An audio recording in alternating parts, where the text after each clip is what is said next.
어디쯤에서 하는 거예요?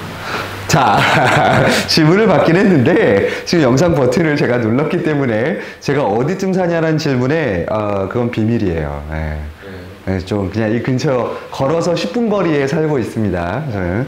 그래서 집에 있다가 급한 일 있으면 예, 나올 수도 있어요. 물론 이제 집에서 안 씻고 폐인처럼 있는 게 문제가 되겠지, 있는 거에. 혹시 저 백인의 지혜 책 있어. 뒤에 있어? 있을 거예요. 그거 챙겨 오시고. 자, 오늘은 여러분들 비문학, 우리 그동안 비문학 많이 봤기 때문에 숙이세요. 고개 카메라 앞에 걸릴 수 있어요. 예. 그래서 이번에는요, 오늘은 짧게 1시간 정도만 고전소설 정리를 좀 하겠습니다. 고전소설을 앞에 우리가 했었던 부분이 있는데 아마 여러분들 그때 뭐 빠르게 막 왔다 갔다 치고 그러는 바람에 아마 내신 들어가기 전이라서 아마 기억나는 게 없을 거예요. 그래서 고전문학의 특징들만 오늘 간단하게 1시간 안에 정리하도록 하겠습니다. 어차피 고전문학 개별 작품으로는 여러분 제가 봐주기가 어려운 게 여러분들이 소설을 다 읽지 않는 한 뭐 사실상 문제 푸는 거고 문제 패턴에서 어떤 것들이 중요한지 정도만 확인해 보도록 하죠. 고전소설이 신정중학교 학생들 같은 경우는 1학기 때 나왔었죠. 네, 박시전이 나왔고, 그 다음에 이번에 현송중학교 학생들이나 뭐 인주중학교 학생들 같은 경우는 저기에 나오죠? 허생전이라는 작품이 나옵니다. 그래서 오늘 그 작품들의 특성들까지 궁금한 게 있어요. 예, 안 궁금해요, 저는. 아니, 저 수업 관련해서는 아닌데요. 그 일요일에 고등 그거 나눠줬잖아요. 그거 지금 풀고 있거든요. 예. 그 뒤에 답지가 많이 빠져 있어가지고. 제가 어제 보내줬잖아요, 그래서. 보내줬어요. 제가 그래서 어제 출근했다고요. 그거 보내주려고. 저는 저 기출문제? 네. 그래서 제가 수업 때 답이 있는 거 먼저 푸시라고 말씀을 드렸잖아요. 그래서 답 있는 거 푸시면 예, 그러니까 답 있는 거 먼저 푸시면 돼요. 예. 없는 것도 많이 예. 난 제가 작년에 그걸 준비하면서 답을 풀어놨던 파일을 못 찾고 있어요. 그래서 저 다시 풀어야 돼요, 저도. 제가 풀 테니까 풀게요. 풀어서 주면 되잖아. 자, 고전소설 들어가 봅니다. 있었던 거 198페이지. 진짜 중요한 것들 위주로만 설명을 좀 하겠습니다. 자, 고전소설이라고 하는 건 도대체 어느 때부터 어느 때까지를 얘기하는 걸까? 기억나요? 고전소설은 어느 때? 198페이지. 그래요? 여러분, 뭐 일제강점기를 다룬 작품들은 고전소설이라고 불리지 않습니다. 왜냐하면 예, 개화기 이전에 창작된 소설, 정확하게 얘기하면 선생님 역사를 배웠을 때 용어랑 좀 다른데 니네 가보개혁이라고 배웠니? 가보개혁이면 가보경장? 가보개혁? 예. 뭐 도량형을 통일하고 그 다음에 신분제도를 철폐했던 1894년도? 아마도 그걸 것 같은데 그 시기 이전에 창작된 작품들을 우리가 고전소설이라고 부르겠습니다. 자, 이 고전소설의 특징들은요.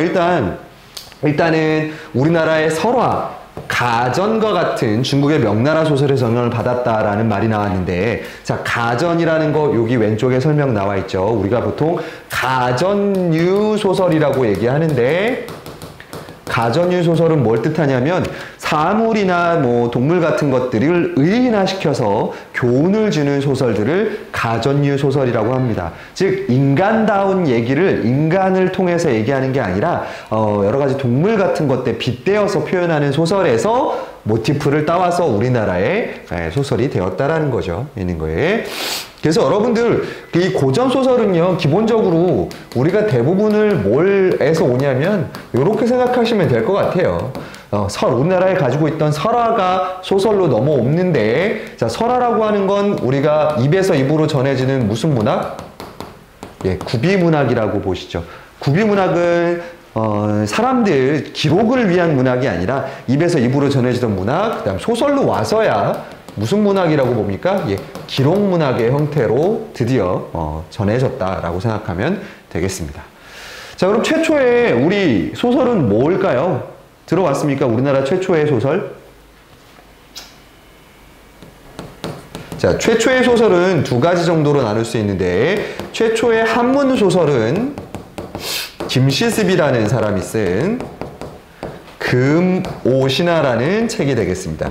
이 금오신화라는 책에는요, 총 5편의 한문 소설들이 들어가 있는데요. 이게 조선 초기에 써진 거고요. 아무래도 이제 그 전국을 돌아다니면서 있었던 이야기들을 모은 책이다 보니까 내용에 약간 귀신도 많이 나오고요. 죽은 영혼도 나오고 그렇습니다. 좀 재밌어요. 한문 소설임에도 불구하고 그렇습니다. 자, 그럼 최초의 한글 소설은 우리가 뭐라고 알려져 있습니까? 최초의 이것도 논란이 좀 있긴 한데 허균의 홍길동전이 우리나라 최초의 한글 소설이다라고 이야기를 하고 있죠. 있는 거. 그거 최초예요? 예. 한글로 써진 건 홍길동전이 최초로 보고요. 아까 얘기했듯이 한문은 김시습의 금오신화에 남겨있는 이 뒤에 있습니다. 만복사저폭이라든지 이생규장전이라든지 공통점은 귀신이 나온다는 거. 근데 왜 조선 때부터 있어요? 고려 때는 없나? 그때는 이런 소설의 형태를 갖춘 문학들이 있지 않아요. 예. 그냥 설화라고 해서 이야기가 입에서 입으로 전해지는 거고, 자, 지금 되게 중요한 퀘스천이 하나 나왔는데요. 도대체 왜 그런 고려 때에는 소설이라고 얘기할 수 있는 것들이 없느냐? 자, 요거 하나 간단하게 필기해 볼까요? 이거 진짜로 얘기하려고 그러던 건데 딱 나왔어. 자, 우리가 원래 기록은 뭘로 기록해? 네가 고려 때는 우리가 뭔가를 기록하려면 뭘로 기록했을 것 같아? 대장경? 아니지, 한문으로 기록해야지. 이거야. 한문에서 자, 뭐가 조선에 들어와서 뭐가 만들어져? 한글이 만들어집니다. 그러다 보니까 한문이 있었을 때는 주로 양반들이 혹은 뭐 귀족들이 그런 내용들을 적었을 거고요. 양반이나 귀족들이 소설을 만들거나 이런 뭐 글을 적는다 그러면 어떤 내용들로 적어? 뭐 종교적인 내용들이 많을 거야. 유교라든지 불교적인 그런 좀 고급스러운 내용들을 담는 것들이 많았을 거고요. 자, 이게 나중에 한글이 개발되면서 조선 후기로 넘어오면서 작자층이 평민과 여성까지로 확대됩니다. 물론 양반들도 계속해서 그 글을 썼지만 평민과 여성들도 글을 쓰게 되면서 내용도 어떻게 돼요? 풍부해지. 예, 그렇죠. 여성 문제, 뭐 집안의 처처 문제라든지 이런 걸 다루는 것도 나오고, 그다음에 사회를 모하는 것들, 비판하는 내용들 같은 것들도 들어오고요. 예, 양반전 뭐 그런 것도 있고요. 그다음에 민중들의 삶이 실제로 어땠는지 솔직하게 적는 이야기 같은 것들, 다양한 이야기들로 확대되는 과정으로 생각하면 돼요. 그러니까 아까 얘기했듯이 왜 고려 때 이야기는 소설로 치지 않습니까? 예, 대부분이 소설의 형태를 갖추지 못하고 있기 때문입니다. 예. 진짜 강의하는 거 같네요. 원래 강의예요. 아니 잠깐 이게 무슨 난데없는 얘기. 진짜 강의하는 거라 그러면 누가 들으면 우리가 수업 때 장난하고 노는 줄 알아요. 나 딱 봐. 나 이미지를 봐요. 내가 수업 시간에 노는 사람으로 보이나. 어? 자, 고전소설의 특징은 자 들어갑시다. 하나씩 있는 거. 자, 주제는 고전소설의 주제는 어떤 것들이 있어요? 대체로 제일 큰 주제는 뭐야? 권선, 증악이라는 개념이죠. 착한 것을 권하고 나쁜 것을 벌한다. 자, 그래서 당연히 고전소설은 어떨 수밖에 없습니까? 예, 사람들에게 삶의 윤리나 도덕 같은 것들을 전달해주는 교훈적인 이야기일 수밖에 없고요. 권성징악과 함께 따라가는 거 항상 인과응보죠. 인과응보야. 인과응보야. 잘 새겨들어. 인과응보야. 이런 거. 그 다음에 영웅들의 이야기 나오고요. 가족 간의 우애도 나오고 남녀 간의 사랑 이야기. 사실 사랑 이야기는 전 세계 어디나 공통적으로 존재하는 이야기예요. 여러분들은 경험을 못 해봐서 안타까워요.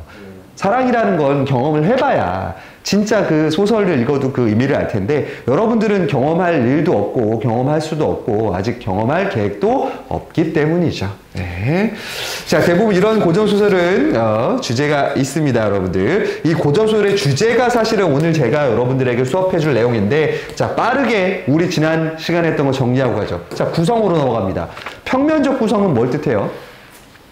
그 시간의 흐름. 예, 플랫해요. 따라서 시간의 흐름에 따라서 전개됩니다. 자, 이와 비슷하게 일대기적 구성이라는 게 있습니다. 일대기적 구성. 사람이 뭐하면서부터 태어나면서부터 죽을 때까지의 이야기를 그대로 시간이 흐르는 순서에 따라서 전개가 돼요. 자, 그러면 우리가 여기다가 알고 있는 뭐라고 적어놓으면 돼?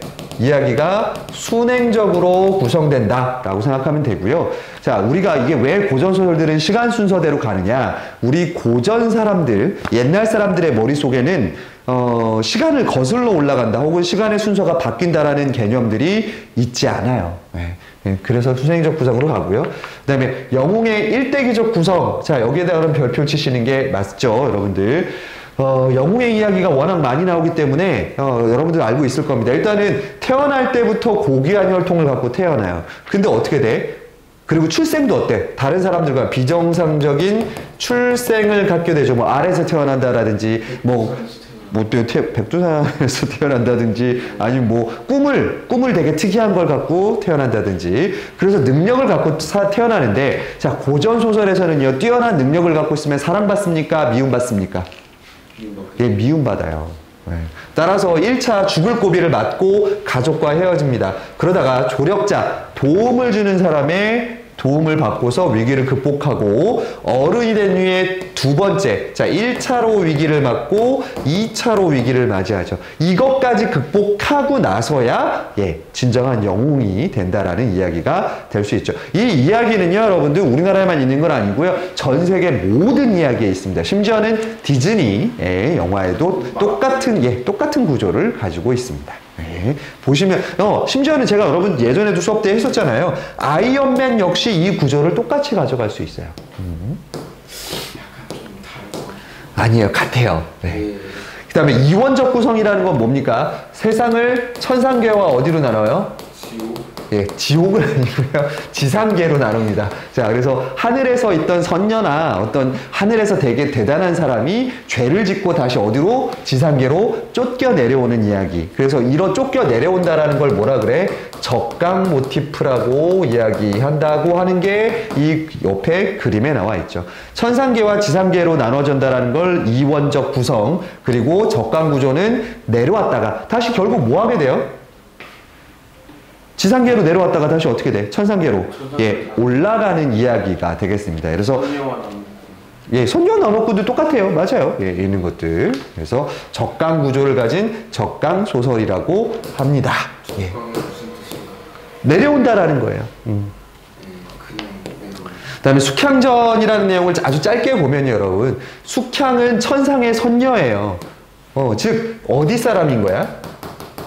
천상계 사람이야, 원래는. 그런데 죄를 짓고 인간 세계로 내려옵니다. 자, 이걸 뭐라 그런다고? 적강해서 내려온다라고. 사람으로 태어납니다. 그래서 숙향, 당연히 여러분 죄를 짓고 내려왔기 때문에 아주 평안한 삶이 아니야. 왜? 여러분 잘 생각해봐. 천상계에서 죄를 짓고 내려왔으면 죄를 뭐 해야 돼? 죄를 물어야 네, 그 죄값을 물고서 자기가 그 업보를 없애야지만 다시 올라갈 수 있거든. 그러니까 힘든 길이, 숙향은 피난길에 부모와 헤어지고 장승댁 양녀가 되지만 12사양의 계약으로 쫓겨나 마고할매와 살게 되고, 숙향은 천상 선녀로 놀던 꿈을 꾸고 술을 놓는데 이를 본 이선이라는 선비가 숙향을 찾아와 둘이 사랑에 빠져. 이선의 아버지는 두 사람의 혼인을 반대하지만 이선이 과거에 급제하는 숙향은 이선과 혼인하고 부귀를 누리다가 다시 어디로 올라가요? 천상계로 올라가는, 다시 복귀하는 이야기 되겠습니다. 안에서, 삶에서, 이 지상계에서 열심히 그 복을 쌓아야죠. 자, 다음에 인물로 넘어갑니다. 이 앞부분 좀 빠르게 갈게요. 인물은 평면적 인물, 플랫한 인물이기 때문에 이 반대되는 개념은 뭐라고 했지? 평면적 인물과 반대되는 것? 입체적 인물입니다. 즉, 여러분 어떤 사건을 겪은 다음에 현대소설에서는 인간의 성격이 어떻게 돼? 바뀌어야 되지만 고전소설에서는 아무리 갈굼을 당하고 아무리 나쁜 일을 당해도 성격이 달라지지 않아요. 자, 그래서 성격이 달라지지 않는 우리가 어떤 부류, 욕심쟁이의 전형적인 인물 얘기하죠. 자, 그래서 인물은 전형적 인물입니다. 자, 전형적 인물과 반대되는 개념은 무슨 개념? 개성적 인물이죠. 예를 들어 딱 제가 개성적 인물이죠, 여러분들. 제가 여러분들을 대할 때는 천상 착하고 천사 같은 선생님의 이미지지만 제가 놀 때는 또 여러분들이 모르는 화끈하게 노는 그런 모습을 보실 수가 있을 겁니다. 자, 어쨌든 특정 신분이나 집단을 대표하는, 그래서 우리가 유교적 윤리를 지키는 열려는 춘향전, 그 다음에 시련과 고난을 이겨내는 홍길동, 그 다음에 양반을 풍자하고 조롱하는 방자와 같은 모습들 같은 것들을 전형적 인물이라고 하죠. 자, 그 다음에 대부분의 고전소설들의 인물, 특히 여기다 적어 놓으세요. 어떤 인물들? 영웅, 군담소설의 인물들 같은 경우는 초월적인 인물이야. 그래서 인간의 세계를 뛰어넘어서 도수를 부리죠. 예, 이런 인물들로 그려집니다. 특히 아까 이원적 구성, 적강 모티프를 가지고 있는 소설에서도 당연히 초월적인 인물들이 드러나죠. 왜? 원래 그 사람은 어디에 있던 사람이야? 지상계야? 천상계야? 천상계에 있다가 쫓겨난 거니까 당연히 그때의 신비한 인물을, 신비한 능력을 가지고 있어야만 됩니다. 그래서 신의 자손, 뭐 자손까지는 아니더라도 신의 부하? 그렇죠. 그러려면 능력이 있었어야 되니까. 자, 다음에 사건으로 넘어갑니다. 자, 사건의 특징은 우연성이죠. 우연성은 자, 반드시 반대되는 개념으로 필연적이에요. 우리가 그 일이 발생하려면 그 일이 발생하기 위한 반드시 어떤 조건이 현대소설에서는 있어야지만 우리가 받아들이는데, 근데 고전소설에서는 어떤 일이 발생할 때 이유가 굳이 존재하지 않아요. 그냥 어떻게 돼? 그냥 일어나요. 일이 일어난 거야. 내가 만약에 너를 때리고 있어. 막 때려. 근데 하필 그때 누가? 엄마가 지나가면서 보는 거야. 엄마가 여기서 너가 맞고 있는 걸 봐야 될 이유가 없잖아. 우연하게 보는 거야. 이런 것들. 자, 다음에 내려와서 이번엔 비현실성. 자, 다른 말로 전기성이라고 하는데, 여러분 앞에서 전기성이란 말이 한번 나왔었잖아. 그때 전기성은 무슨 뜻이야? 그 사람의 일생을 다뤄준다라는 전기성과는 한자가 다릅니다. 여기서 전기성은 비현실성이다. 즉 신비하고 기이한 일이 일어난다라는 뜻의 전기성. 그래서 신정중학교 학생들은 박시점 배웠을 때 어떤 전기성이 나타나는 걸 배웠지? 하늘에서 아버지가 구름을 학을 타고 내려오죠. 예, 있는 거. 비리 같은 거 불면 예. 또 대우. 예. 그다음에 인간이 허물을 벗고 미인이 되잖아요. 그것도 당연히 전기적인 특성이 되는 거죠. 뭐 굳이 보여주지 않아도 돼요. 그냥 그림 보서 그랬어. 예. 자, 이런 전기성까지 설명했고요. 자, 문체는 자, 특이하게 문어체입니다. 우리가 현대 소설에서는 당연히 우리가 일상에서 쓰는 것 같은 말투를 쓰지만, 이때는 일상생활의 투가 아니라 글로 쓰는 문어체가 나타나요. 그래서 주로 어떻게 뭐뭐인지라, 뭐뭐더라, 가로대, 왈. 옛날 사람들이 저렇게 고풍스럽게 얘기한 게 아니라 애초에 적을 때 말이 아니라 글로 적었기 때문에 문어체가 나타나는 거고요. 그 다음에 뭐가 있습니까? 당연히 고전소설에서 많이 나오는 거. 뭐가 드러나? 운율이 드러나는 운문체라는 것도 하나의 특징이죠. 왜? 특히 여러분 여기다가 뭘 적어놔야 돼? 특히 여기서 판소리계 소설을 적어 놓으셔야죠. 판소리계. 원래 뭐였던 녀석들? 원래 소설이 아니라 원래 판소리 연행에서 판소리로 노래하던 것들이 소설로 넘어온 것들은 당연히 사음보 계열의 이 운율이 드러나게 되는 것들이 많아요. 이 장기전도 마찬가지고요. 노래를 부르면서 소설을. 예, 콩 먹고 다 죽을까 고설을 볼짝시며 콩태자들 이마다 모래 살고 귀댕이라. 태고적 천왕씨는 18,000 세를 살아있고 태호 복희는 풍성이 상승하여 15대를 전해 있고. 대종은 풍진 세계 장업지 주제 같은. 랩이 아니라 이 리듬을 타야지. 이거에 안 담기겠지만 자, 어쨌든 그런 운율이 느껴지는 운문체라는 거. 그 다음에 자, 얘가 서술자의 개입, 편집자적 논평. 자, 둘이 살짝 의미는 다른데 서술자의 개입은 현대소설에서도 나타날 수 있습니다. 자, 그런데 거의 같은 개념이라고 보시면 돼요. 고전문학에서는. 왜냐하면 현대소설에서는 서술자가 작품 속에 드러날 때는, 개입을 할 때는 의도적으로 드러내요. 낯설게 하기라는 효과를 나중에 고등학교 가서 배우겠지만, 그걸 떠나고 자, 우리가 편집자가 소설에 들어와서 아이고 우리 저 녀석 불쌍해서 어찌할꼬 같은 이야기들을 남기는 거가 고전문학의 특징입니다. 네. 그래서 여기서 중요한 거. 자, 이렇게 갑자기 들어와서 자신의 감정을 이야기하려면 당연히 시점이 뭐가 돼야 돼? 시점이 이제 전지 작가 작성. 예, 이럴 수밖에 없습니다. 왜? 와가지고 논평을 한다, 내가 개입을 한다라는 건 모든 걸 다 알아야지만 개입을 할 수가 있기 때문에 기본적으로 전지적 작가 시점을 전제로 깔고 갑니다. 예. 자, 이렇게까지 해서 정리를 했고 요 아래 집고가요까지만 좀 볼게요.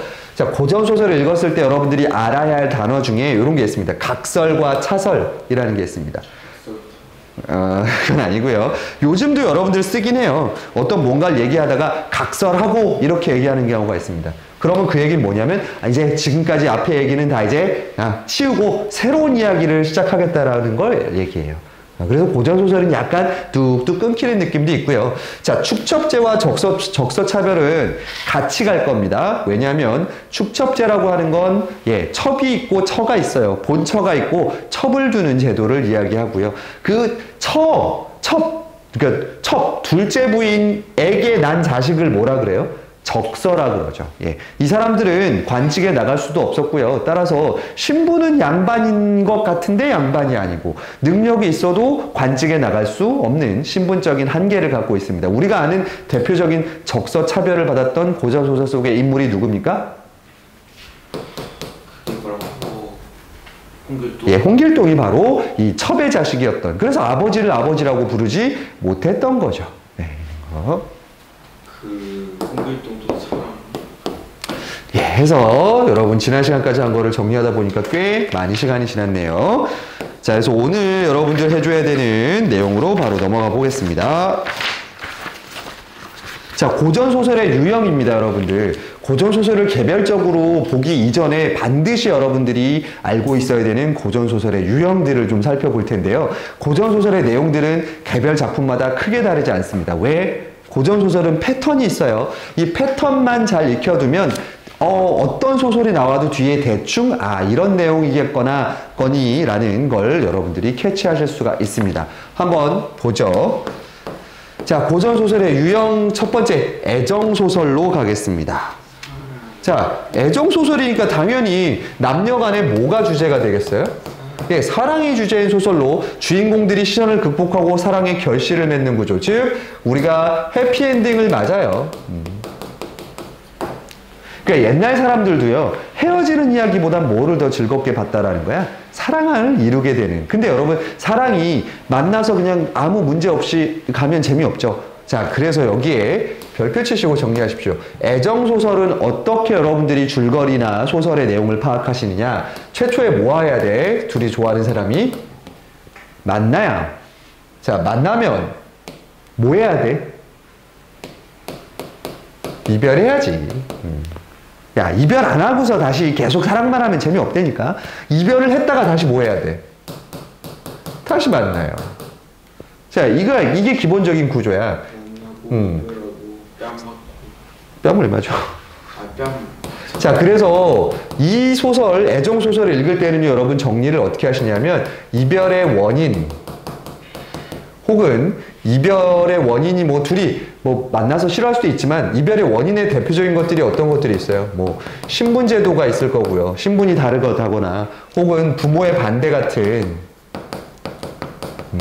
이런 사회적인 원인 같은 것들까지도 여러분들이 좀 챙겨보시면 되겠습니다. 있는 것들. 그래서 여기 나오죠. 주인공들이 겪는 시련은 이별로 이어지는 경우가 많으므로 뭐의 원인과 극복 과정? 이별의 원인이 뭐고 그걸 극복을 어떻게 하느냐, 어떤 사람이 이 이별의 원인이 됐고 혹은 나중에 다시 재결합하는데 도움이 되는가 같은 것들을 인물을 찾으셔야 됩니다. 자, 그럼 얘를 가지고 한번 테스트를 해보죠.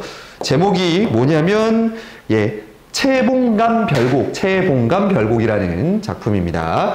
자, 앞부분 줄거리. 평양에 사는 김진사의 딸 채봉. 자, 채봉과 채봉은 장필성과 서로 뭐하는 사이? 약혼한 사이였습니다. 자, 그런데 벼슬의 눈이 먼 김진사가, 김진사는 채봉이라는 여성의 아버지예요. 그 아버지가 허판사에게 채봉을 첩으로 주겠다고 약속합니다. 잠깐만. 아버지가 딸을 지금 뭐 하는 거야? 남의 집에 첩으로 보내는 이야기예요. 이런 아버지 어때? 참 뭐가 아버지의 성공을 위해서 보내는 겁니다. 자, 이때 아가는 누구겠어 그러면? 딸인 채봉일 거고요.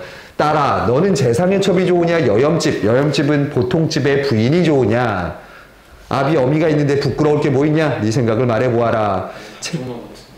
채봉이 예사 여염집 처녀 같았으면 부모의 말이라 뭐라고 대꾸하지 않았을 터이지만, 자, 근데 채봉은 어릴 때부터 총명했을 겁니다. 예, 대부분 이런 소설에 나오는 사람들은 공부도 잘하고 얼굴도 예쁜 사람이에요. 그런데 원래 학식도 있었을 뿐 아니라 장필성과의 약혼이 돼 있었잖아요. 잊지 않고 있는지라 게다가 부모가 하는 얘기를 다 들은 터라 조금도 서슴지 않고 얼굴을 바로 하고 대답한다. 차라리 달개 입이 될지언정 소의 뒤대기를 바라는 바가 아닙니다. 자, 이거에서 비유적 표현이 나오네요. 달개 입과 그 다음에 소의 뒤가 있습니다. 달개 입은 가난하더라도 뭐가 되겠다라는 거야? 처가 되겠다라는, 본처가 되겠다라는 거지. 첫 번째 부인이 되겠다. 근데 소의 뒤는? 예, 후첩이죠. 예, 첩이 되겠다라는 거야. 근데 첩이 되진 않겠다라는 거야.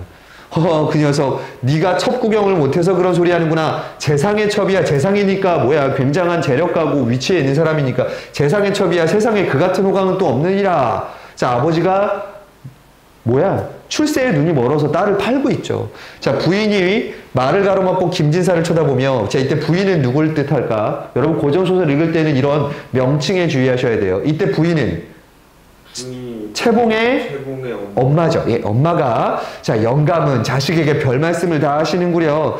계집의 자식이란 것은 을의 부모가 하는 대로 쫓아가는 법이랍니다. 저 엄마가 지금 딸에게 원래 여자는 부모가 시키는 대로 하는 거야 라고 이야기해요. 자, 이런 거 어떤 종교적인 관념이 굉장히 적용해, 예, 유교적인 원리, 여성을 좀 천대시하는 그런 논리가 나와 있습니다. 아가, 너는 네 방으로 가 있어라. 자, 이건 엄마는 딸을 뭘로 보내기로만 먹은 거야? 처야 첩이야? 예, 첩으로 보내겠다는 거야, 엄마도. 한편 채봉은 초당으로 나와 장필성과의 약속을 생각하고 홀로 탄식하네. 자, 그러면 채봉과 장필성의 이 애정을 가로막는 소재는 뭐야?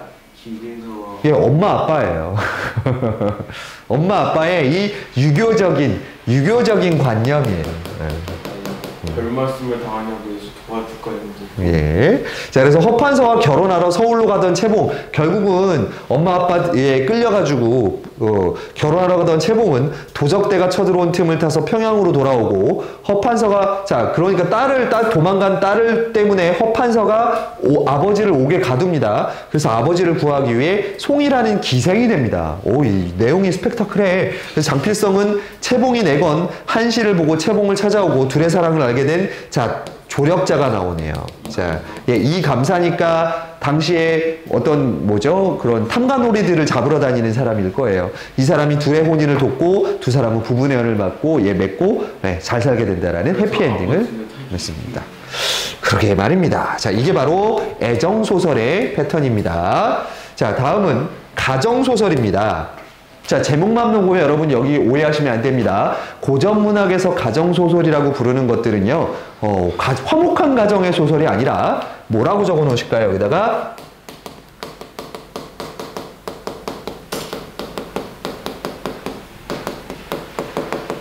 조선판 막장 드라마라고 적어 놓으시면 되겠습니다. 근데 가정소설 하니까 되게 화목한 가정을 차리는 이야기, 이런 얘기 같지만 그렇지 않아요. 여러분, 막장 드라마의 기본 요소는 뭐예요?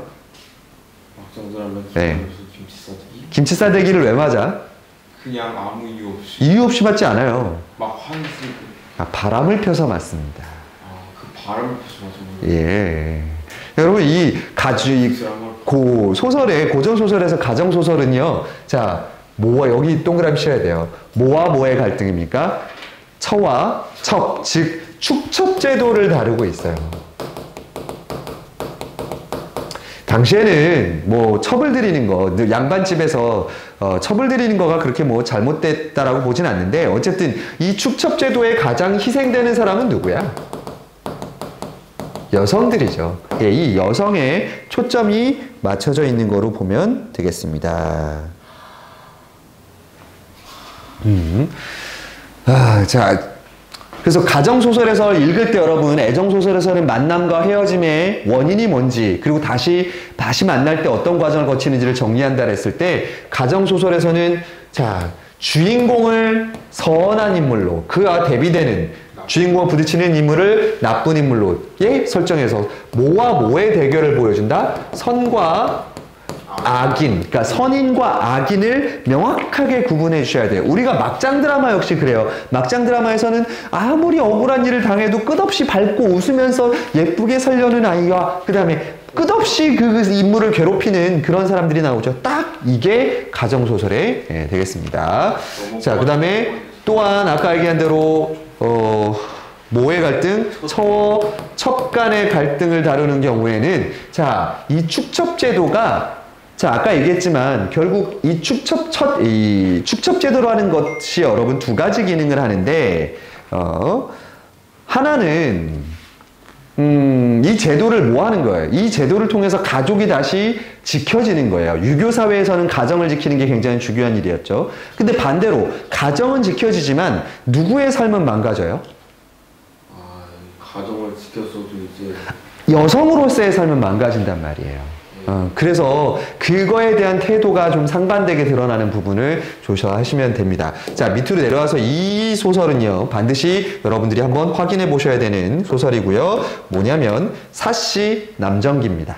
사시 남정기. 김만중의 사시 남정기는요, 여러분 다 알다시피 우리나라의 대표적인 선조 임금의 이야기죠. 아, 선조가 아니네요. 미안합니다. 선조는 숙종에 관한 이야기죠. 자, 숙종 때 인현왕후와 누구와의 갈등이 있습니까? 장희빈의 갈등이 있습니다. 실제 인물을 모티프로 하고 있는 거죠.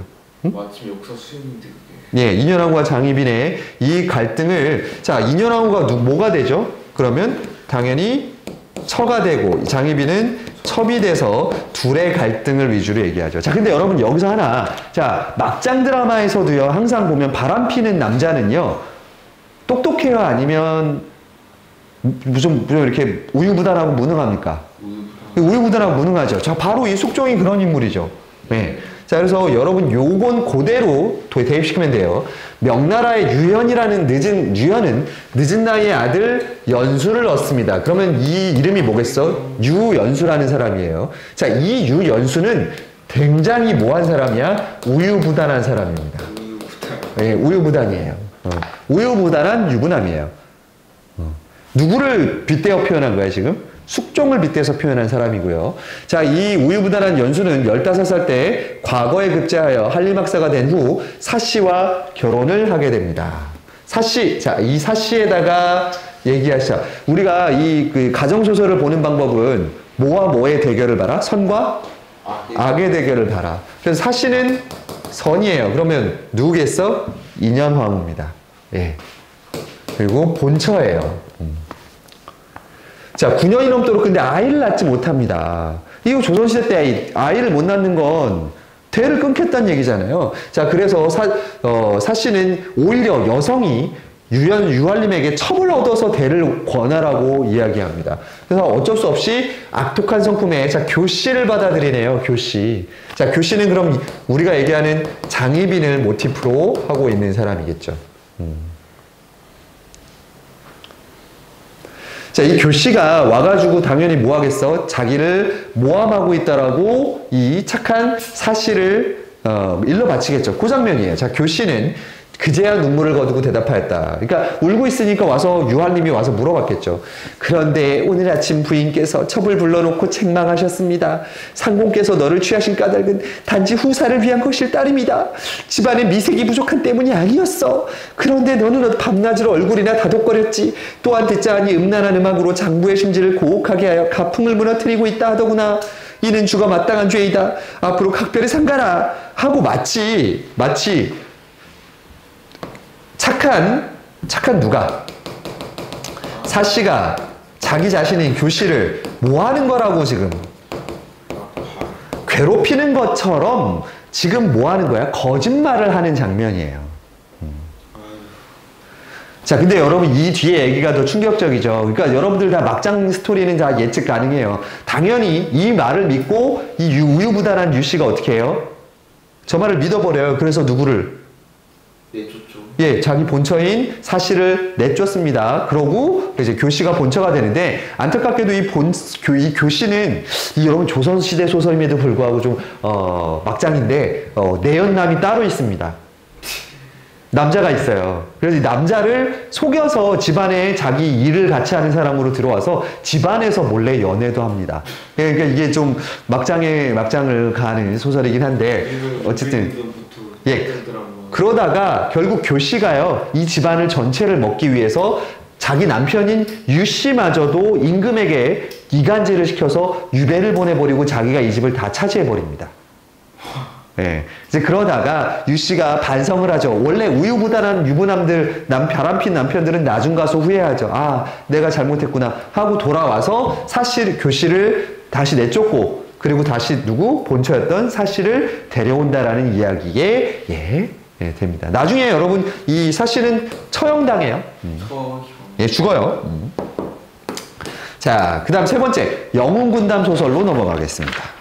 시간이 될까? 43분이야 벌써. 근데 진짜 아무도 안 해. 예. 다들 시험 공부하고 있잖아요. 이제 막 채용이 오지 올 시간이 아직 있겠죠. 상관없어요. 저는 어차피 여러분들에게 이 강의를 제공할 테니까. 자, 영웅군담 소설이라는 게 있습니다. 영웅군담 소설은 이제 영웅 소설이니까 영웅의 일대기를 그리는 게 예를 들면 박수전처럼 이제 일단 얘는 쪼개 보셔야 돼요. 영웅 소설과 군담 소설입니다. 그래서 홍길동전은 영웅 소설인데 군담 소설은 아니에요. 이게 무슨 뜻이냐면 영웅 소설은 우리가 아까 얘기했던 고결한 신분을 가진 사람이 태어나서 고생하다가 자신 결국 위기를 극복해내고 영웅이 돼가는 이야기, 그런 걸 영웅 소설인데, 이 군담 소설은요 전쟁에서 활약하는 장군의 이야기입니다. 그럼 박씨가 이제 박시전은 영웅 군담 소설이에요. 근데 자, 이게 나중에 우리 그 병자호란을 겪잖아요. 병자호란과 임진왜란을 겪으면서 조선 후기로 넘어갈 때, 이때 이 영웅 소설과 군담 소설이 하나로 합쳐지는 계기가 만들어집니다. 특히 병자호란 왜 그랬을까요? 왜 그랬지? 병자호란 이후에? 병자호란은 이제 국민들이 그 당시 청나라에게 패배했다는 소름을 갚기 위해서 또 박시전에서 막 여자가 이렇게 여기 읽어보시면 돼요. 맞아요. 자, 특히 임진왜란과 병자호란을 겪고 나서 군담 소설이 크게 유행하게 되는데, 실제 전쟁에서는 패배했지만 소설 속에서라도 영웅이 등장해서 적을 물리치기 바라는 대중의 마음이 반영된 것, 침략한 나라에 대한 분노와 적개심이 소설에 드러난다라고 돼 있습니다. 그래서 두 개가 합쳐져요. 그러다 보니까 군담 소설에 나오는 영웅들은 실력이 어떨까? 현실적일까? 비현실적일까? 이게 굉장히 비현실적이에요. 이 사람들은 개체기만 해도 막 상대편 목이 막 떨어져 나갑니다. 그래서 조금 뻥 좀 못해서 있는 거여서, 그래서 영웅의 비범함을 드러나기 위해서 평범하지 않은 어떤 걸 띠는 게 많아요? 전기성, 아까 얘기대로 신비한 능력을 가진 사람들이 많습니다. 자, 그 영웅 서사에다가 군담 소설이라는 전쟁 영웅의 이야기가 합쳐진 이 영웅 서사 구조에 따른 홍계월전이라는 얘기를 갈 텐데, 여러분 일단은 요거는 좀 생각을 해보셔야 돼요. 영웅 군담 소설의 특징인데 위기를 두 번 겪어요. 1차 위기와 2차 위기를 겪는데, 1차 위기는 어디에서 겪는 거? 가정에서 겪어요. 신분 때문에 겪거나, 혹은 출생의 비밀이라든지, 혹은 가정 내에서 인정이라든지 이런 걸 겪고요. 2차 위기는, 얘를 극복하고 나면 2차 위기를 겪죠. 2차 위기는 가정이 아니라 어디 차원? 전쟁. 국가 차원의 전쟁으로 넘어갑니다. 그래서 2차 위기까지 하고 나서 결국은 뭐 하는 이야기야? 나라를 지켜라. 나라 지키는 이야기예요, 여러분들. 이거 혹시라도 나라를 지키지 않으면 반역이에요. 이거 사람들 글 쓸 때 목숨 걸고 써야 돼요. Don't you think? 목숨 걸고 써야 되지 않겠어요? 자, 그래서 영웅서사 구조에 따른 홍계월전, 머리 나와도 돼요. 머리로라도 출연하는 거 좋잖아. 영원히 박제될 수 있는데. 자, 이거 문학 없어요? 그럼 보세요. 이거 보셔도 돼요. 뭐가 뭔데? 문학 고전 소설. 자, 아무거나 꺼내서 필기하지 않고 뭐 보시면 되고. 그래서 자, 영웅서사 구조에 따른 홍계월전입니다. 자, 홍계월전에 별표 쳐놓으세요. 홍계월전은요, 특이하게 여성 영웅 군담 소설입니다. 자, 우리 신정중학교 학생들은 여성 영웅 군담 소설을 하나 배운 게 있죠. 박시전이라는 걸 배웠는데, 자, 박시전에 하고 이 홍계월전은 분명히 구분되는 지점이 있어요. 우리가 선생님이 박시전 수업할 때도 뭘 좀 지적했냐면, 박씨가 결국 인정받는 건 뭐 한 뒤에 인정받아? 예뻐진 뒤에 인정받잖아. 안 예뻐진 상태로 인정받으면 안 돼? 라는 의문을 현대인들은 가질 수가 있었단 말이야. 자, 근데 이 홍계월은요, 남장 모티프가 나옵니다. 남장. 뭐야? 막 물란처럼. 맞아요. 물란 비슷한 얘기예요. 한국판 물란이라고 보시면 돼요. 가족을 위해서, 자신의 가족을 위해서 남자로 살아가는 이야기예요. 근데 나중에 여자임이 밝혀집니다. 일단 내용 가 보세요. 자, 홍계월전. 얘도 고귀한 혈통, 귀족 가문인 이붓이랑 홍무의 딸로 태어나. 근데 어머니 양부인이 선녀 꿈을 꿔서 비성장생 출생하고요. 어릴 적부터 문무를 겸비하고 남다른 능력을 보이는데, 자, 장사랑이라는 악인이 나옵니다. 그 사람의 반란으로 부모 헤어져. 자, 1차 위기죠. 자, 1차 위기를 뭐 하는 사람이 나타나야 돼? 고전소설에서는? 예, 조력자가 나와요. 도와주는 조력자가 나와야죠. 벌써 다 까먹었어요?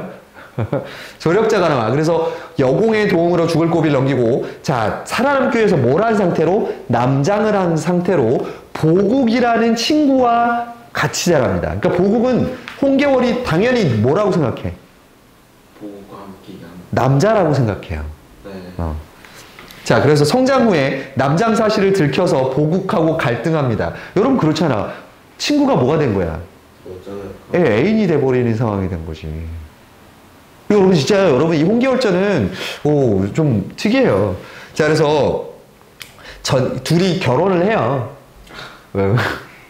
둘이 결혼하는데 갈등하는 이유가 있어요. 둘의 갈등이 왜 나오냐면, 보국은 자, 이제 여자인 줄 알았으니까, 자, 순종적인 여자를 원해요.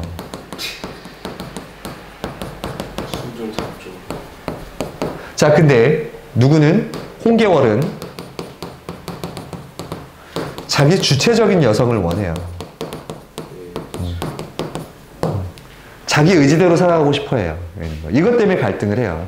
자, 그러다가 전쟁에서 보국이 깝죽대다가 위기에 처합니다. 그걸 누가 구해줘요? 예, 홍계월이, 아내였던 홍계월이 가서 구해주고, 결국 왕이 가서 나중에 인정해주고 홍계월이 자기 여성의 주체적인 삶을 살아가게 되는 좀 특이한 이야기예요. 여성 영웅이면서 군담 소설도 있으면서, 그러니까 영웅 소설, 군담 소설, 거기에 여성의 이야기까지 여러 가지가 중첩되어 있고요. 여러 개의 교과서에 있습니다, 여러분들. 홍계월전은 여러분들 고등학교 1학년이나 2학년 올라가서 한 번은 보게 될 텐데 모르겠습니다. 지금 내년 교과서가 어떤 학교마다 뭘 선정할지는 아직 정확히 알 수가 없어서. 자, 네 번째 풍자소설로 가죠. 자, 풍자소설은 부정적 인물을 내세워서 그들의 무능과 위선을 풍자. 자, 그렇기 때문에 당연히 조선 초기나 이럴 땐 풍자소설이 안 나오고 주로 언제 풍자소설이 등장합니까? 조선 후기? 예, 후기, 조선 후기 가서야 풍자소설이 등장합니다. 자, 그래서 대표적인 작가, 우리 소설에서 풍자소설의 대표적인 작가 누구? 예, 박지원입니다. 여러분, 박지원에 대한 이야기는 신정중학교 학생들은 2학년 때 양반전에서 배웠고요. 그 다음에 현송중학교 학생들 같은 경우는 어디서? 이번 시험 범위에 허생전이 나옵니다. 예, 둘 다 여러분들 알고 있을 거니까. 호젤과 양반전, 거기에 플러스 허생전까지 풍자소설이죠. 자, 여기다가 별표 치세요. 우화적 수법이라고 하는데, 우화적 수법이 뭐예요? 예, 맞아요. 우화적 수법이라고 하는 건 동물이나 어떤 사물 등에 빗대서 표현하는 거니까 직접적으로 표현하는 게 아니라 간접적으로 표현한다라고 보시면 됩니다. 그 다음에 반어법. 그 다음에 여러분 여기 풍자소설에서는요, 여러분들 상대를 비꼬기 위해서 언어 유희 같은 걸 많이 씁니다. 자, 언어 유희. 쉽게 표현하면 뭐야? 언어 유희라고 하는 건? 뭐 만약장 말장난하는 거죠. 예, 있는 거. 그 다음에 반어법. 아, 진짜 여러분들 진짜 잘생겼어. 최고야, 최고. 자, 반어법. 그리고 부정적 인물을 뭐 한다? 희화화시키는 과정을 통해서 얘기하죠. 자, 얘가 뭐야?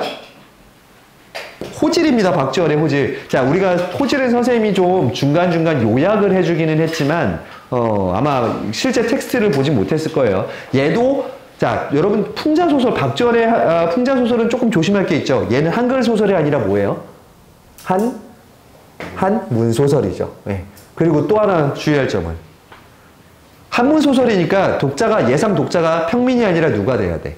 양반. 그래서 신분제도를 비판하는 내용이 들어가면 돼? 안 돼? 안 돼요. 당시 사대부들을 비판하는 내용이 많습니다. 유교, 그리고 무능한 양반들 스스로를. 자, 그래서 앞부분 줄거리, 북곽선생이라는 유교, 그러니까 양반이야. 학식 있고 고매한 인품의 유학자. 자, 이거 여러분 뭐겠어? 풍자소설이잖아. 얘 반어야. 그 다음에 독리자는 연료로 받들어지는 미모의 과부야. 과부는 뭘 뜻해? 남편을 잃어버린 사람. 죽어서. 자, 하지만 독리자는, 저 과부는 성씨가 다른 5 아들을 두고 있대. 자, 아들들이 연료야. 남편이 죽었는데 재혼 안 하고 사는데 자식의 성이 5개야. 다 달라. 이건 뭘 뜻해? 아버지가 다 다르다라는 거지. 자, 이 자체가 지금 비꼬고 있는 부분이에요. 그래서 북각선생과 독리자는 밤에 미래를 즐기다가 발각됩니다. 자, 한쪽은 아주 고귀한 성품의 유학자고, 하나는 죽은 남편을 잊지 못해서 결혼도 못하는 연련대. 둘이 미래를 즐깁니다. 이 자체가 모순이죠. 그래서 북각선생은 달아나다가 똥구덩이에 빠진 뒤 호랑이를 만나게 됩니다. 자, 그래서 이 소설의 제목이 뭐야? 호질이에요. 호는 무슨 호자? 호랑이 호, 질은? 질책할 때 질자예요. 호랑이가 혼내킨다는 뜻이에요. 그래서 범은 북각선생을 여지없이 꾸짖었다. 자, 누가 꾸짖어? 양반을 누가 꾸짖어? 사람이 꾸짖으면 굉장히 이상하잖아. 그러니까 누구? 아까 얘기한 대로 우화적으로 동물을 갖다가 놓고서 동물이 비꼬는 걸로 돼 있어요. 내 앞에 가까이 오지 마라. 내 듣건대 유는 유라하더니 선비를 아첨한다 하는 사람이라고 하더니, 자, 유는 유야. 이런 거 뭐라 그래? 유, 히, 말장난. 과연 그렇구나. 네가 평소에 천하의 악명을 죄다 나에게 덮어 씌우니. 이게 무슨 얘기냐면, 여러분 호환마마라고 들어봤어요? 호환마마? 옛날에 영화 같은 거 보면 항상 앞장면에 질병 같은 건데요. 예전에는 뭐가 잘못되면 다 호랑이가 잡아갔다 라고 얘기했었어요. 그러니까 호랑이 입장에서 억울하지. 그러지 않았을 테니까. 죄다 악명을 나에게 죄다 덮어씌우더니 이제 사정이 급해지자 면전에서 아첨을 떠니 누가 고지드리겠겠냐. 자, 뭐 한 거야? 양반이 막 뭐 한 거야? 잡아먹지 말아달라고 살려달라고 막 빌었겠지. 천하의 원리는 하나뿐이다. 범의 본성이 악한 것이라면 인간의 본성도 악할 것이요, 인간의 본성이 선한 것이라면 범의 본성도 선할 것이다. 너희가 밤낮을 쏟아내며 팔을 걷어붙이고 눈을 부릅뜨고 뇌락질하면서 부끄러운 줄 모르고 심한 놈은 돈을 불러 형님이라 하고 장수가 되기 위해서 아내를 살해하였은즉 윤리도덕을 논할 수 없다. 자, 지금 여기에 나온 이 얘기가 뭐야? 당시 조선 후기의 실제 모습인 거거든요. 그런 위선적인 조선 후기 양반들의 모습을 그렸다라고 보시면 되겠습니다. 괜찮아요? 이해되죠? 있는 거. 자, 다음 넘어가서 자, 이제 환몽소설이라는 걸로 가봅니다. 들어봤어? 환몽소설? 뭐예요? 구운몽 같은, 꿈으로 가는 이야기입니다. 자, 여기 보시면, 자, 외화, 내화, 외화가 있네요. 자, 이러면 보통 우리 무슨 소설의 형태라 그래? 액자식 구성이라고 하죠. 자, 근데 여러분 중요한 게 하나 있어요. 자, 바깥에 있는 이야기가 현실이고, 안에 있는 이야기가 꿈이고, 다시 현실로 돌아오는 이야기입니다. 근데 여러분, 꿈의 기능은 2가지가 있어요. 여러분, 꿈은 어떤 기능을 해?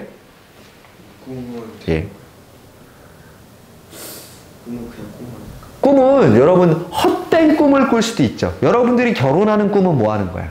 헛된 꿈이야. 미안합니다. 제 얘기를 하다가 괜히 슬퍼졌어. 자, 그런데 진짜로 여러분들이 뭐 하고 싶은 꿈도 있어? 입시는 진짜 추구하고 싶은 꿈도 있어요. 여러분들 뭐 대학을 간다든지 간절히 원하는 꿈을 꿀 수도 있어요. 자, 그런 거에 따라서 좀 구성이 달라지는데, 자, 일단은 환몽소설이라고 불리는 이런 녀석들 안에 꿈이 있어. 그럼 결국 내가 살아야, 결국은 내가 어디로 돌아와? 현실로 돌아오죠. 그러니까 꿈에 있는 것들은 한낱 뭐라는 결론을 갖게 돼. 헛된 것이다 라는 결론을 얻게 되는 게 이 구운몽과 같은 이런 소설들의 특징이에요. 근데 여러분, 몽유롭게 소설이라는 게 있습니다. 얘랑 반대로 여러분 이런 소설이 있어요. 바깥이 꿈이고요. 꿈에서 다시 현실 오고 꿈, 뭐 이런 식의 구성되는 것도 있어요. 그러니까 이 꿈이 나오는 소설들은 두 가지로 보셔야 돼요. 하나는 꿈이 뭐하다라는 걸. 이 꿈에서 우리가 살았던 것들은 다 허무하다. 그러니 인생 허무한 거야 라고 이야기하는 것들이 있고요. 또 하나는 정말로 뭐하는 거야? 현실에서 이루어질 수 없는 걸 어디서나마 간절히 꿈에서 간절히 이뤄보는 거죠. 특히 어떤 부분? 사랑하는 부분 같은 거. 그래서 여러분 꿈 얘기는 그 두 가지에 따라서 좀 다르게 보셔야 돼요. 그래서 주인공이 꿈속 세계로 들어가는 걸 인몽 들어간다. 그 다음에 꿈에서 깨어나서 현실에게 돌아오는 걸 각성하는 꿈, 그래서 각몽이라고 표현합니다. 운영전의 이야기는 지금 시간상 좀 패스할게요. 이런 거. 그 다음에 전기소설로 갑니다. 자, 전기소설은 아마 여러분들이 잘 모르는 소설들이 많을 거예요. 이때 전기는 무슨 전기야? 기이해, 신기하고 그리고 신기한 내용들이 나온다라는 뜻의 전기소설입니다. 주로 조선 언제 이야기 초기 때 나오는 작품입니다. 그래서 얘네는요, 여러분 전기소설들은요, 여러분들이 고등학교 1학년 가면 아마 첫 중간고사 때 내신에 나올 확률이 높은 소설 되겠습니다. 특히 여기 보면 실제로 일하기 어려운 신기하고 비현실적인 이야기를 다룬 소설이고 천상이나 용궁 등의 비현실적인 세계가 배경인, 그래서 애틋한 사랑을 이야기하는 경우가 많다라고 하죠. 자, 대표적인 작품 밑으로 내려옵니다. 밑에 김시습의 만복사저 포기입니다. 이거 제목만 분석을 시켜주고, 여러분 아까 김시습 기억나? 강의 초반에 김시습이 뭐야? 금오신화라는 소설집을 쓴 사람이고 우리나라 최초의 한문 소설을 쓴 사람이라고 여겨집니다. 자, 그때 거기에 대표적인 작품인 만복사 저폭인데요. 이건 이렇게 끊으셔야 돼요. 만복사니까 뭐겠어? 절이에요. 만복사라는 절에서 저포가 뭐냐면 주사위입니다. 주사위. 부처님이랑 주사위 놀이해서 내기를 해요. 그 이야기를 다룬 만복사 저폭입니다. 자, 앞부분 줄거리부터 봐봐요. 만복사에 살던 양생은, 잠깐만, 나 근데 갑자기 저거 내가 녹화 버튼을 눌렀겠지? 눌렀겠지? 빨간불 들어오고 누른 거 맞죠? 맞았겠지. 마이크는 켜져 있겠지. 마이크 막 움직여요, 저거? 마이크 움직여. 예, 그럼 됐네요. 이거. 자, 이거 내용 보세요. JTY예요. 존바탱? 만복사에 살던 양생은, 자, 남자 주인공 이름이 양생이고요. 양생은 만복사 절에 살고 있었습니다. 자, 부처님과 저포놀이를 합니다. 벌써부터 부처님과 저포놀이를 한다는 것 자체가 약간 비현실적인 이야기예요. 놀이를 하다가 이긴 대가로, 자, 근데 이것도 웃기죠? 아름다운 처녀와 부부의 연을 맺게 됩니다. 야, 근데 절에서 사는데, 좀, 어쨌든, 뭐, 연을 맺게 돼요. 근데 여러분, 여기서부터 좀 기이합니다. 잘 보세요. 둘은 다시 만날 것을 약속하고 잠시 헤어집니다. 자, 그래서 양생은 약속한 장소에서 그 여인을 기다리고 있는데, 마침, 이때 여러분, 이 여인을 기다리고 있을 때 양생이 여인의 물건을 들고 있었거든요. 그때, 지나가는 가족이 와요. 아내의 가족이. 근데 아내의 가족이 양생을 보고 놀랍니다. 왜냐면 딸이 갖고 있던 물건을 양생이 갖고 있었어요. 근데 그 딸은요, 임진왜란 때 병자호란인가 임진왜란인지 저도 정확히 기억이 안 나는데 어쨌든 외구의 침입 같은 뭐 이런 뭐 도적대들에 의해서 도적대들한테 살해당한 지 이미 몇 년이 지난 뒤였습니다.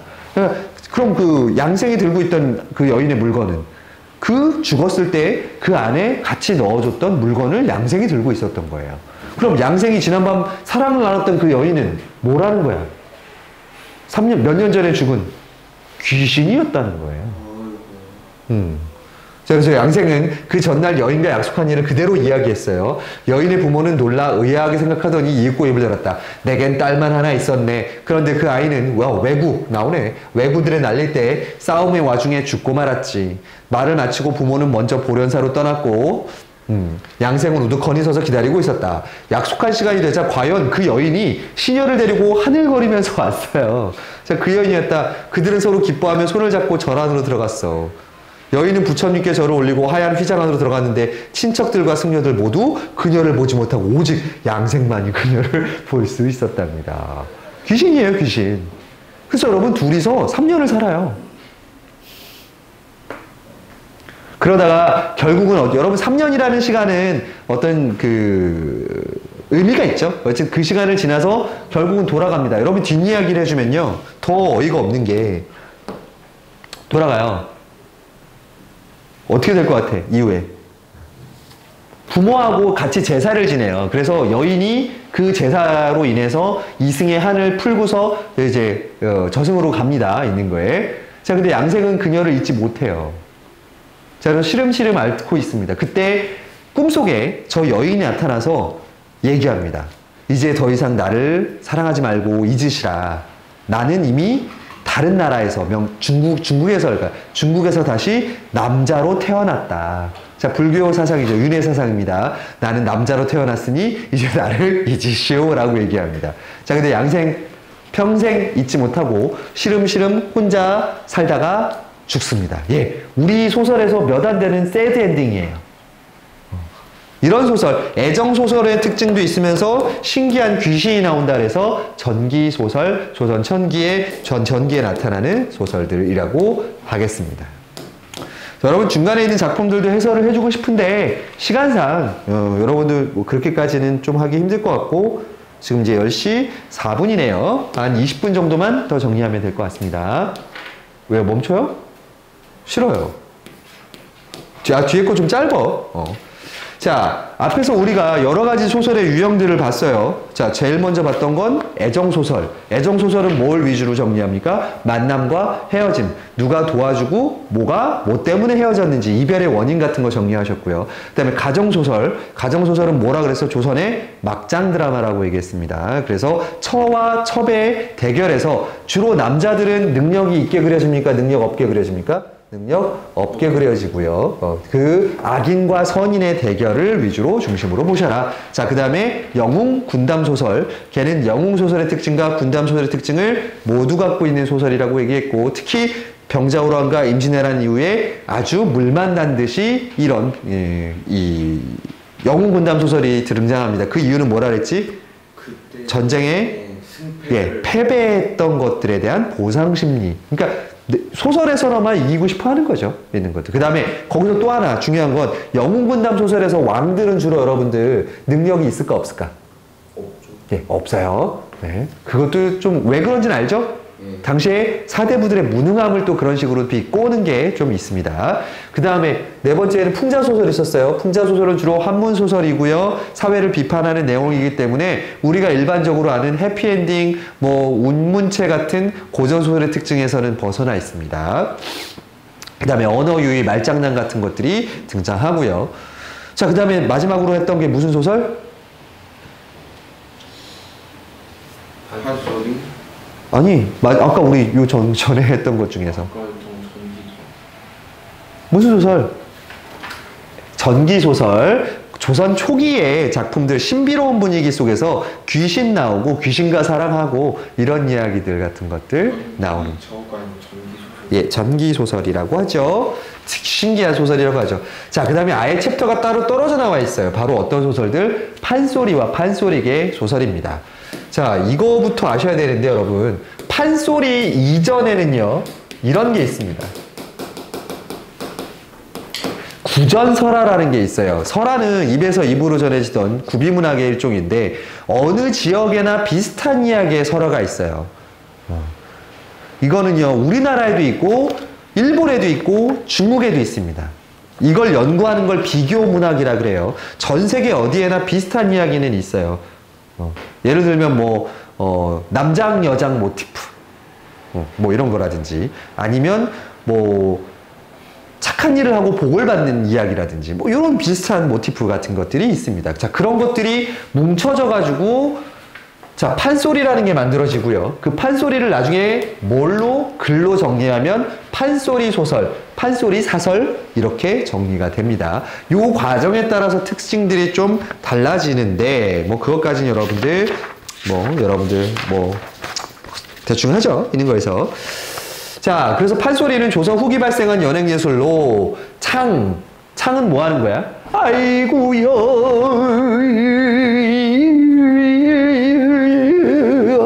요새 언년이? 언년이가 아니라 정년이? TV는 정년이를, 김태리를 언년이로 만들어버렸습니다. 죄송합니다. 있는 거. 그래서 창소리고, 그 다음에 그런데 여기서 이렇게 하는 말이 이런 거 같은 걸 뭐라 그래? 안일이. 말하는 걸 안일이라고. 자, 몸짓. 하는 거 발림이라고 합니다. 이 세 가지가 모두 결합된 걸 우리가 판소리라고 합니다. 자, 그래서 아까 얘기한 대로 판소리 사설은 대부분 뭘 가지고 있다?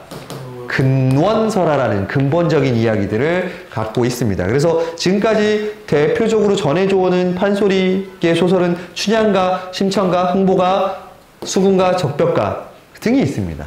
여러분, 근데 얘네들의 특징은요, 입에서 입으로 전해지던 거다 보니까 노래 부르는 사람에 따라서 내용들이 계속 어때요?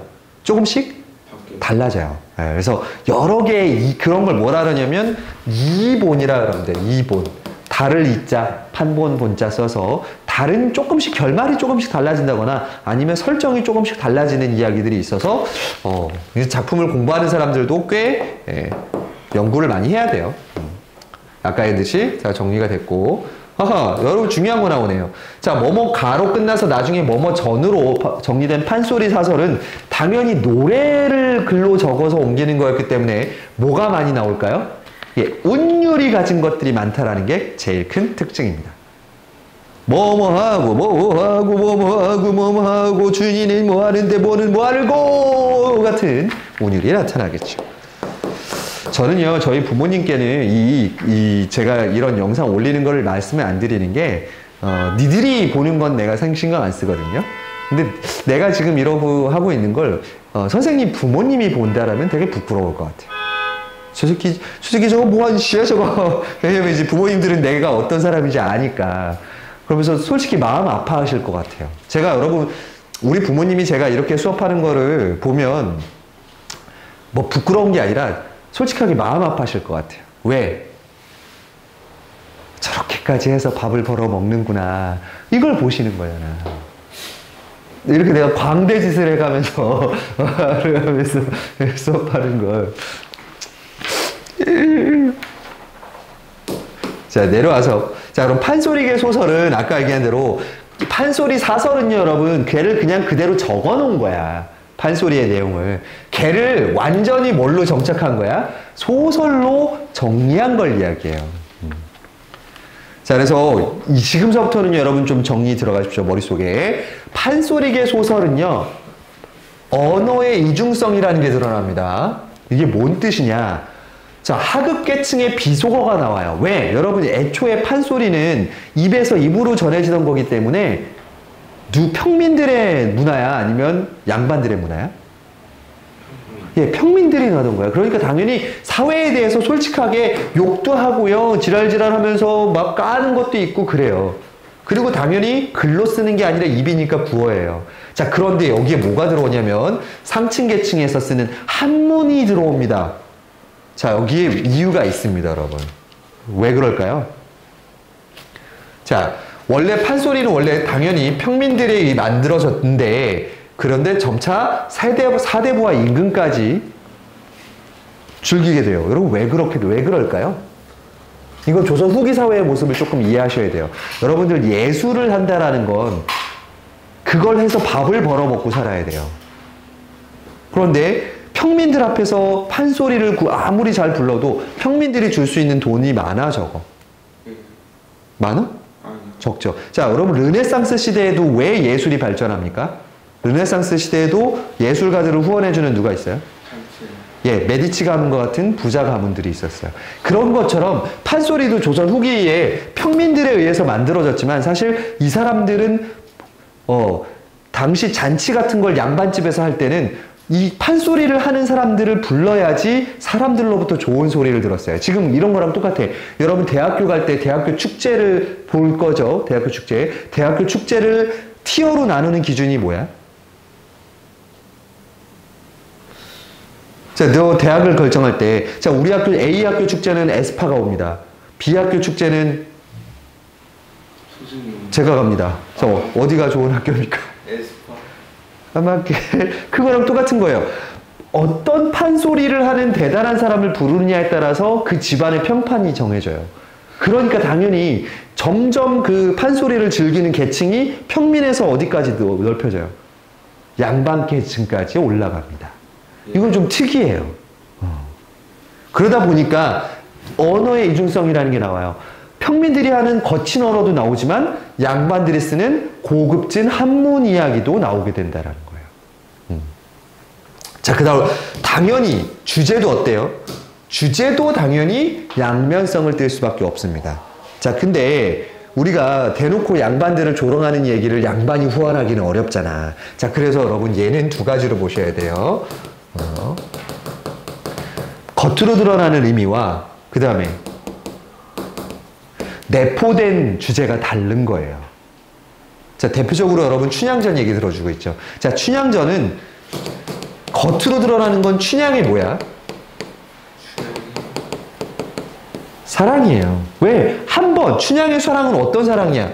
정절을 지키는 사랑이에요. 여성의 정절을 이야기하는 유교적인 개념이에요. 그러니까 여자들은 다 춘향이처럼 한 지아비만 모셔야 돼. 이런 개념으로 겉으로는 포장돼 있어요. 근데 여러분 사실 안에 이야기, 내포되어 있는 이야기 심층적으로 들어가면 춘향이하고 이도령은 사실 조선 사회에서는 결혼이 가능합니까? 불가능합니까? 가능하긴 해도 춘향이 뭐는 될 수 없어 절대? 정실 부인이 될 수는 없어요. 왜? 춘향의 엄마가 신분이 뭐니? 예, 관노비, 기생이에요. 그러면 그 딸도, 근데 춘향의 아버지는 뭐야? 예, 매우 관직이 높은 양반이에요. 근데 엄마가 관노비이기 때문에 춘향이도 노비예요. 신분은. 그런데 누구랑 결혼해? 암행어사야. 암행어사라고. 암행어사면 정말 우리나라의 끝발 제일 날아가는 우리나라 지금으로 치면 검사야. 이게 될 리가 없잖아. 근데 한단 말이야. 그래서 표면적이에서는 뭐를 뛰어넘는 사랑이야? 예, 신분제도를 뛰어넘는 사랑이에요. 이걸 중간에 숨겨놓는 거야. 그러니까 나중 가면 다 알지. 저런 내용인 거를. 근데 겉으로는 일단 양반들의 뭐를 맞춰줘야 돼? 기호를 맞춰주고. 그래서 이면적 주제. 형식도 언어도 이중적이지만 주제도 뭐야? 이중적으로 나타납니다. 판소리계 소설. 이건 아마 판소리계 소설에서 아마 니네도 처음 들어보는 이야기일 겁니다. 다음에 여러분 그것도 있어. 그러면 예를 하나만 더 들어보자. 이 주제의 양면성을. 니네 수군가가 뭐야?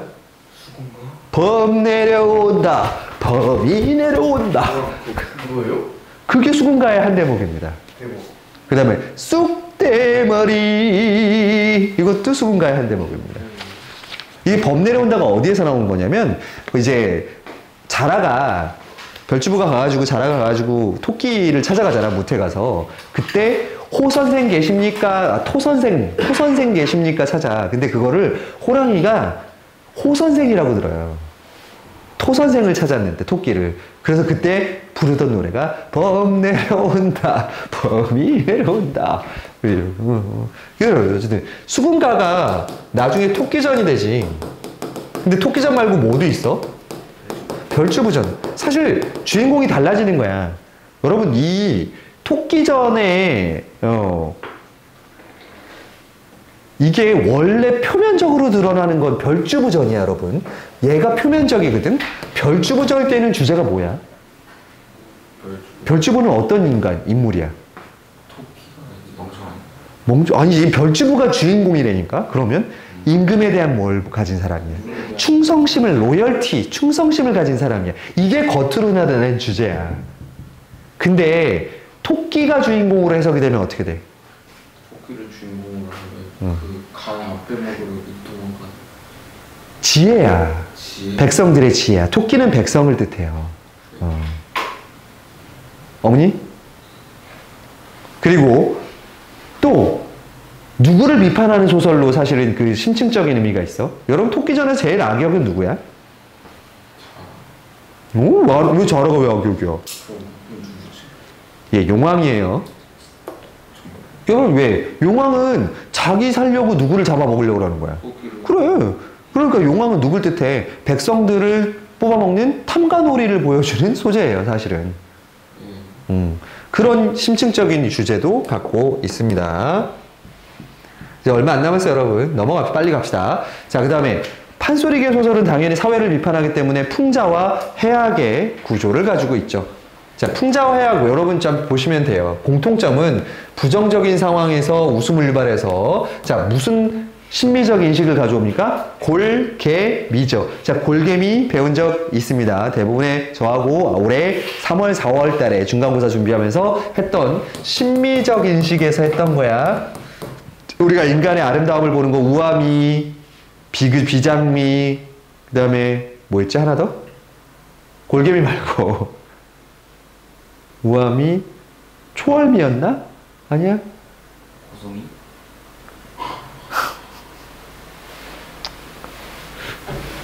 어쨌든 골개미는 해학적인 것에서 오는 해학적인 아름다움을 이야기합니다. 자, 근데 여러분 차이가 있긴 해요. 이것만 기억하시면 돼요. 풍자는 대상을 뭐 하려는 목적이 있어요? 공격하려는 목적이 있어요. 깔려는 목적이 아예 있어요, 대놓고. 근데 해학은요, 그냥 웃기게 만들어서 연민을 느끼게 하려는 목적이 있어요. 그러니까 상대에 대한 애정이 있으면 풍자가 아니라 뭐가 돼야 돼? 해악이 돼야 되고요. 상대에 대한 미움과 공격의 마음이 있다면 풍자를 하시는 게 맞습니다. 그래서 여러분들은 저를 해악해 하셔야지 풍자하시진 않잖아요. 눈빛으로 풍자하고 있네, 저 새끼. 오. 삐! 노딱 붙는 거 아니야? 되는 걸로. 자, 그래서 이는 지배층이나 부정적 사회 현상에 대한 조롱이 섞인 어떤 웃음일 수가 있을까? 말이 좀 너무 뻔한데? 뭐가 들어가야 되냐, 진짜? 어떤 웃음? 아, 풍자적인 웃음. 그 다음에 슬픔을 웃음으로 해소하려는, 아까 저기서 나오는 뭐가 들어가 있는 웃음? 해학적인 웃음일 수도 있고, 골개미라고 하고 있는 거. 자, 이게 뭐가 들어있냐? 홍보전. 야, 흥보전도 아니고 박흥보전이야. 박씨네. 흥보가 박씨였어. 이런 거. 뭐 여러 가지 있으니까. 넘어가고요. 자, 세 번째는 언어유희 특성이 나옵니다. 자, 이거 알아두시고, 언어유희는 말장난이죠. 그래서 여러 가지 하는 거. 자, 발음의 유사성을 가지고 이용한 말장난. 올라간 이 도령인지, 3도령인지, 2도령인지, 3도령인지. 이건 뭘 뜻해? 1, 2, 3. 이거 가지고 장난하는 거고요. 그 다음에 동음이의어를 활용한 윤봉의 갈비를 직시인 갈비 한 대 먹고 지고.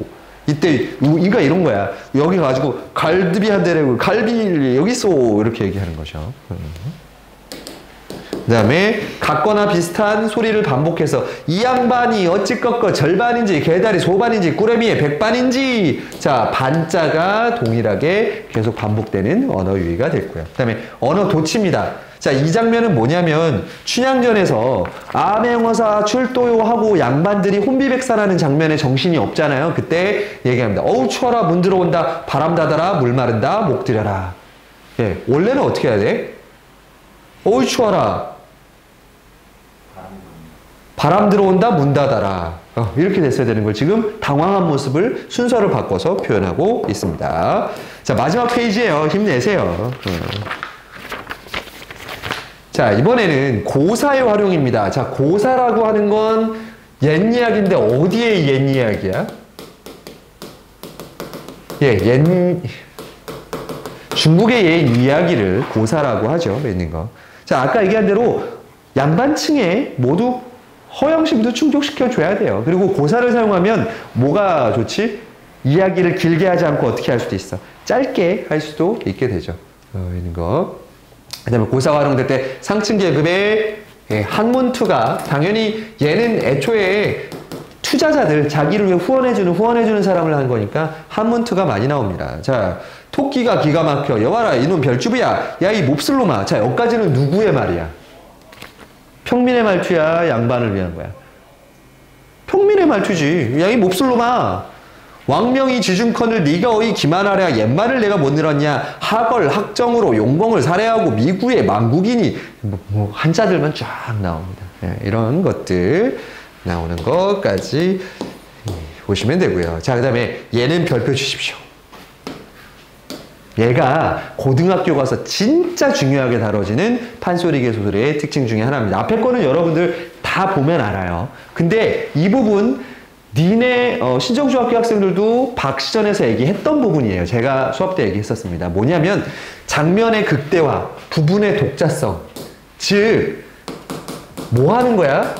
특정 장면을 어떻게 길고 자세히 서술하는 부분이에요. 자, 니네가 배웠던 박시전에서는 어디가 저렇게 특정 부분이 길게 나오지? 박씨가 적을 물리치는 용골대화의 장면이 지나치게 상세하게 묘사되어 있어요. 그래서 독자들이 관심 있어 할 흥미있는 장면을 나열하고 그걸 과장하면서 이야기 전개에 필요한 정도보다 자세하게 서술하는 방식이에요. 리듬감과 해악성을 얻는 효과가 있지만 이야기 전개가 당연히 어때? 이게 우리가 요쯤에는 이게 나와야 되고 시간이 적당히 흘러가야 되는데 여기에서만 자세하게 나오니까 저 작품의 유기성을 떨어뜨리는, 작품의 작품성을 떨어뜨리는 원인이기도 하다라는 평가를 받는 부분입니다. 자, 여러분, 여기에 왜 중요하냐면 당연히 저 부분이 있으니까 당연히 묘사는 뛰어날 거야, 자세하게. 그래서 운율감도 있을 거야. 그런데 모는 사건의 전개 속도는 어떻게 되니?